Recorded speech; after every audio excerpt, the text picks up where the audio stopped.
Hey guys, it's me, Canden. I had an opportunity to sit down with Sheun Ogunsanlade, or as he's affectionately known in the artistic world, Sheuno, to ask him a little bit more about his experience with celibacy. This is the live feed of what he had to say. Hi, Shay Uno. Hello, hello. Thanks for joining the call. We're going to jump right in. The purpose is just to get a more well-rounded picture of, one, who you are, and then your story regarding your experiences with celibacy, okay? In your interview, you mentioned that you've been celibate your whole life. Was there a moment when you got close to intercourse or where you contemplated going all the way seriously? I would say just growing up in church, so I think I was pretty decided, so I didn't really contemplate, okay, I want to revert the decision. It was more of there were moments where I got close for sure. I know I had one girlfriend in college, and I would always, it was good because, well, I don't know if good's the word. At some point, it was like I started doing campus ministry, so there was a bit of a I wanted to use the word aura, but I don't know if that's the right word, where kind of girls would be like, oh, I can't touch him, like he's like special. So I know at one point it was like I was a freshman and I was talking to this senior and I was like, oh yeah, I'm the man. But then she was like, no, I can't touch him. Like I won't defile him. And I was like, really? But by like my senior year, there's a girl I was dating, and she didn't go to my school, but she was around and different stuff like that. And I think for her, like that would probably be the closest I got. Because I mean, at times I would try and be more rigid with boundaries, like, okay, don't do this or don't do that. But I don't know if that works, because every time you say you're not going to do something, you end up doing that. But that's another story. But at those points, it was like, I'm spending the night and stuff like that, and actually like sleeping in the same bed with her. I was like, okay, this can't happen. And that happened like 2 or 3 times. And that one I was like, all right, that was bad. So there's been instances where things have got closer than they should have. But yeah, I think I always knew in my heart or in my head, like, okay, I don't want to do that. But there's instances where it's more physical and not really thinking. So, yeah. Yeah, got you. That makes total sense. Okay. Have you ever received any negative feedback or had any less than positive experiences regarding your decision to remain celibate? Usually it's more shock. I don't know if it's negative per se. It's been, and it's happened more recently than before. I just think of 2 instances where it was since I've been working, like, my professional career. So this is after grad school. Like, I'm upper 20s. I'm 30 now. So I know one time I was talking to a coworker. I don't know how it came up. Yeah, I don't even remember. So usually I try and veer far left of these topics. But one of my coworkers, and she was talking to me about something, and then I just remember her expression, and I was like, hinting towards the fact that I hadn't had sex, and she was just like, what in the world? And it was just very I felt ashamed a bit, and then I remember another instance. I went to happy hour just trying to be social with everybody, and they got to talking about like, well, how many dates should a guy go on before he expects a woman to have sex and all this stuff. And then one of my coworkers is just looking at me because me and her had talked, so she's aware that like I don't do that or I haven't had sex and all that. And she's just looking and laughing, and I'm just listening to the conversation like I'm not going to give my 2 cents. This is not the place. But I know in those 2 instances I felt more ashamed almost, where it's like I don't even want to express my viewpoint because it's so abnormal, I guess, and it almost seems taboo to express or talk about. Wow. Okay, that leads to another question that I had. Well, it could possibly for you. It's later on, but we'll go there now. And it's just, why don't guys really talk about their celibacy? Like, why do you think that is? Does it have to do with that specifically? Because I know when I released the last blog, I'm so tired of not having sex, I did get, like, messages from guys, and I was very surprised that I got, messages from guys saying, like, oh, thank you for the article. That was surprising to me. So, but they were more discreet. Like, the women would comment on the blog, but the guys would, like, send me a direct message and say thank you. So why do you think it's so, like, they're less vocal? You guys are less vocal about it.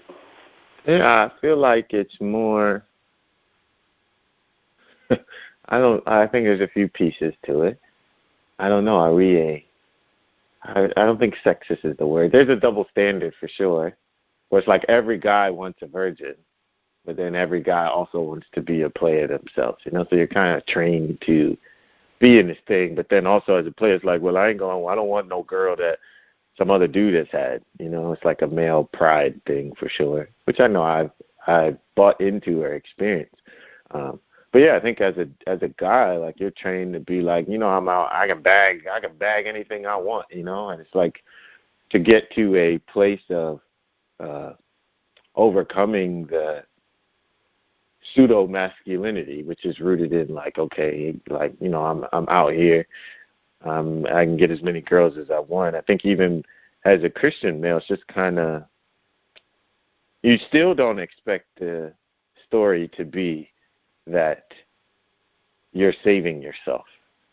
It just seems less like the man's story. Even in growing up in church, and a lot of times people are like, you're a robot. Like, what's wrong with you? Where it's like, I can't believe you did that. I remember I'd tell one of my friends when I was like, yo, I slept in the bed with a girl. And he was like, you ain't do it? I was like, no. And he's like, you're not normal. And I was like, okay. But I just think it's I think Christian guys understand the value of it, but I don't think the value is celebrated as much from a man's perspective, where it's like, good job, brother, you've maintained.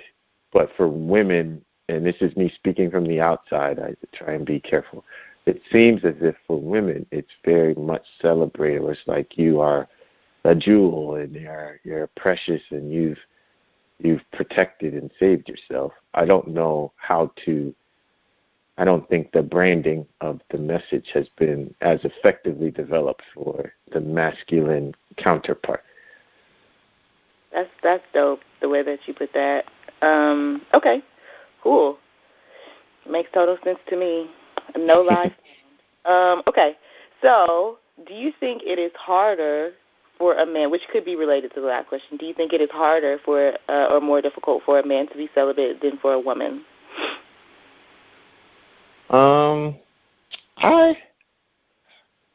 I think I'm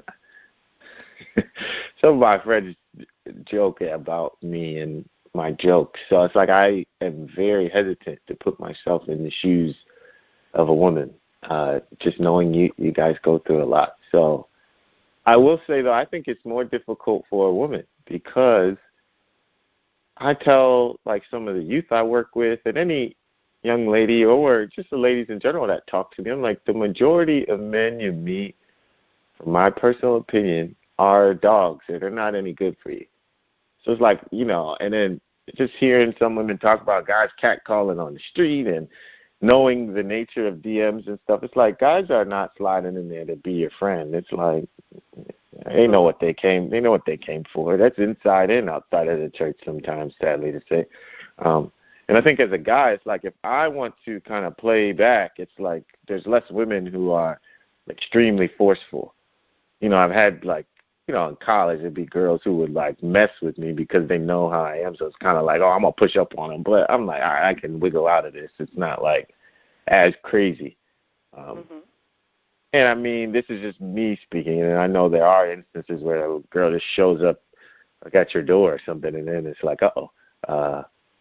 But I do feel like if a woman feels as if she's wanting a relationship or male attention, she would have to be more vigilant in assessing where this dude's really coming from, because a lot of dudes can mask their intent very well, knowing that they just want to have sex, but they'll make it seem otherwise.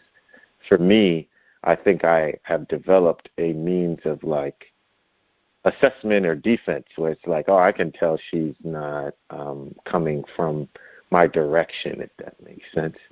So I can kind of keep her a bit more distant.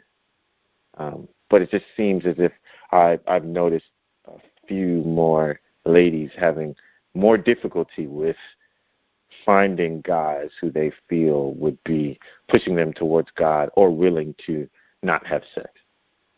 Got you. Yeah. Okay. Do you have other male friends that share your values on celibacy, and if so, how are they keeping you accountable? So yeah, I know definitely like my boys from church, and then some friends I've met in college, and we've all, people who've been saved and walking with the Lord. So I know it's been a pursuit, but I would say I'm not. I guess not in the traditional sense. I'm not huge on like accountability partners. Just like I had a friend who was like, "Yo, bro, this just happened," but I don't know if I've always had like accountability partners where it's like, "Hey, I'm going on a date. Text me," or whatever. So it's kind of like, and I don't know if I've done the best job where I don't know if we talk about it that much. Where it's like, "Hey, what's going on with so and so?" And definitely at this point in my life, it's like quite a few of my friends are getting married. So I still find folks who I can talk to like, hey, well, how did you cover this hurdle? Or just things to consider. Or even I'm thinking about like, if I go on a trip somewhere with my girls, like, well, did y'all stay in one room? Like, do you get two? Like, I ain't paying for 2 rooms. But then it's like, well, what if just things, practical things like that. So I kind of have those conversations. I'm sorry, I'm like talking around the question a bit, but so yeah, I think for me, accountability is knowing if I need help, I have folks I can reach out to. But then also, I am a youth minister, so it's like talking with a lot of younger folks, kind of like, hey, what's going on? What are you doing with so and so? Or even just trying to get their thoughts on sex, because I don't think they hear it from the pulpit, or definitely not from their parents. So it's just kind of like, what are you doing? I think a lot of my teens is like, I know you're already having sex, so hold on, let's talk about this real quick and see where they're coming from. So it's kind of two ways. So accountability that way, and then knowing as well if I need help, there's folks I can go to. But yeah, I think I've had a few people like reach out to me, but all that to say, I don't think I have a structured format or approach to accountability. Excuse me. Okay, gotcha. God bless you. So you do. Thank you. So you do have those people.